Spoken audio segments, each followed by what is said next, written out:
तर मैत्रिणींनो, मी Jayashree home kitchen मध्ये तुमचं स्वागत आहे। आज आपण बघणार आहोत रसरशीत बुंदी। चला मग बनवायला सुरुवात करूया। इथे घेतलेला आहे मी 1 कप बेसन। ते छानपैकी आपल्याला चाळून घ्यायचं आहे।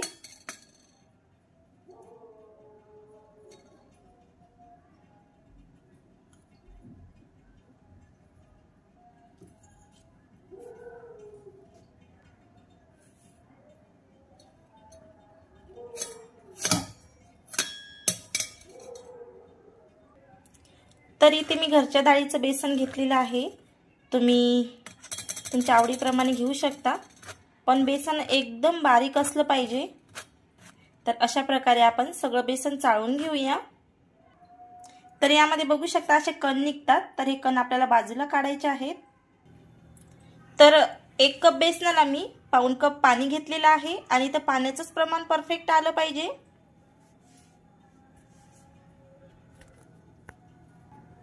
तर इथे बघू शकता तुम्ही पाऊण कप पाणी घेतलेलं आहे मी आणि ते थोडं थोडं करून आपल्याला बेसनामध्ये घालायचं आहे आणि मिक्सरच्या सहाय्याने हे फेटून घ्यायचं आहे।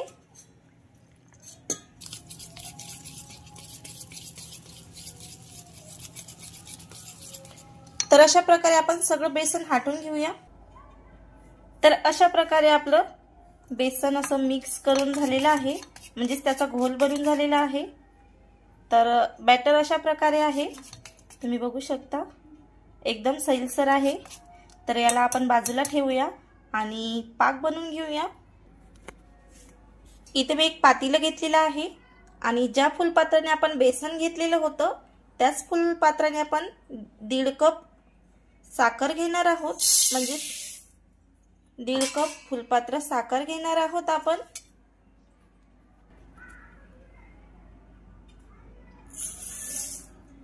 आणि याच कपाने आपल्याला 1 कप पाणी घ्यायचं आहे। तर 1 कप पाणी घालूया। 1 कप पाणी आपलं घालून झालेलं आहे। यामध्येच आपल्याला 2 ते 3 विलायची घालायची आहे आणि याचा पाक बनवून घेऊया।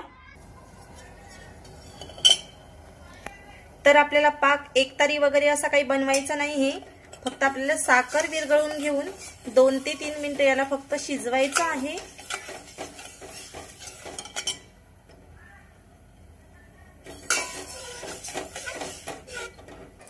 तर इथे बघू शकता तुम्ही साखर आपली छानपैकी विरघळलेली आहे।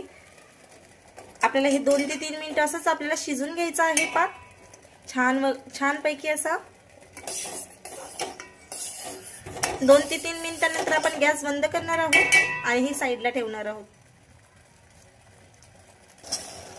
2 ते 3 मिनिटं झालेले आहेत आपले। आपण पाक बाजूला ठेवूया। कढई घेतलेली आहे, कढईमध्ये छानपैकी तेल टाकलेलं आहे आणि तेल आपलं छानपैकी तापून घेऊया। नंतर बुंदी काढायला सुरुवात करूया। तेल आपलं छानपैकी तापलेलं आहे आणि हे तापलेलं तेल आपण 1 चम्मच बेसन मध्ये घालणार आहोत।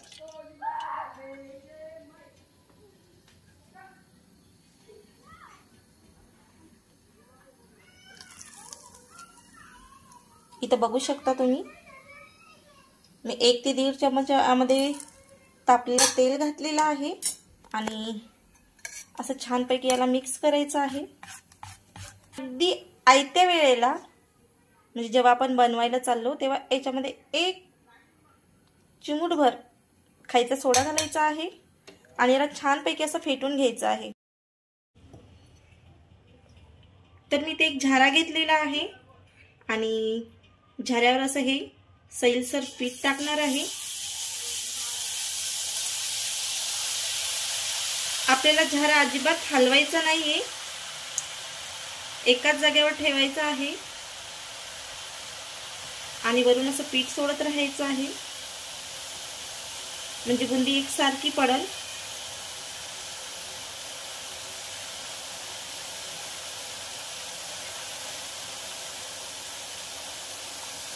तर छानपैकी अशी आपली बुंदी फ्राय झालेली आहे, तुम्ही बघू शकता एकसारखी आपली अशी आलेली आहे। कुठेही लंबुळकी किंवा ढेपसी झालेली नाहीये। एकदम छान असा आकार आलेला आहे।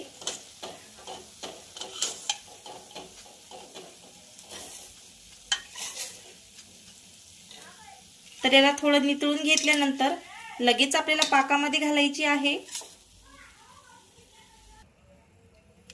तर परत आपण तशाच पद्धतीने टाकून घेऊया।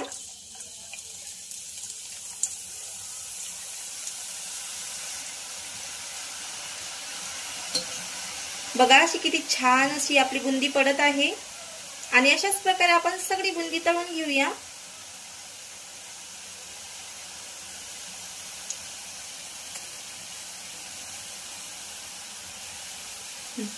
याला अजिबात आपल्याला धुवायचं वगैरे नाही आहे। असं मागच्या बोटाने असं पूर्ण असं बेसन त्याचं काढून घ्यायचं आहे आणि परत असंच टाकून आपल्याला तळायचं आहे। म्हणजे बुंदी सोडायची यावर टाकून इझिली पडते, अजिबात धुवायची वगैरे गरज पडत नाही आहे। तर अशाच प्रकारे आपण सगळी बुंदी बनवून घेऊया।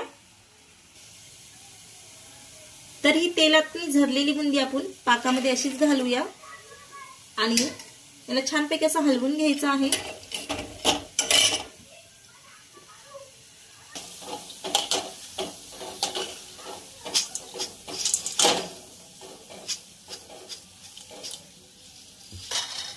आवाजावरून कळत असेल तुम्हाला बुंदी किती छान अशी कुरकुरीत झालेली आहे।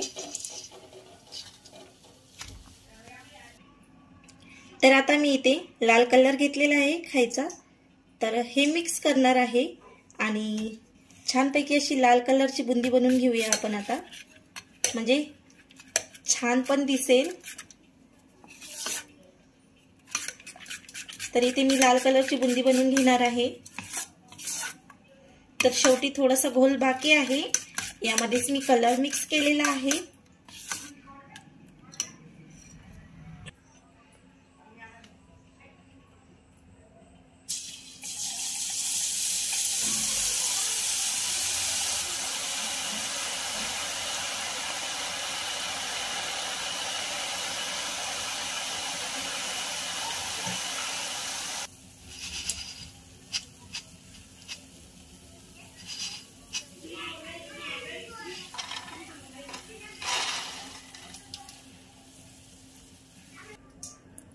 तर इथे बघू शकता आपली बुंदी तयार आहे आणि खूप छान अशी झालेली आहे। एकसारखे दाणे पडलेले आहेत, तुम्ही बघू शकता एकदम रसरशीत झालेली आहे। तर याला 10 ते 15 मिनिटे असंच आपण पाकामध्ये भिजू देणार आहोत, नंतर याला वेगळं करणार आहोत। तर इथे मी 20 मिनिटांसाठी असंच झाकून ठेवणार आहे आणि 20 मिनिटांनंतर दाखवते तुम्हाला की भिजलेली बुंदी कशी झालेली आहे ते। तर इथे बघू शकता तुम्ही अतिशय छान अशी आपली बुंदी मुरलेली आहे, एकदम रसरशीत झालेली आहे।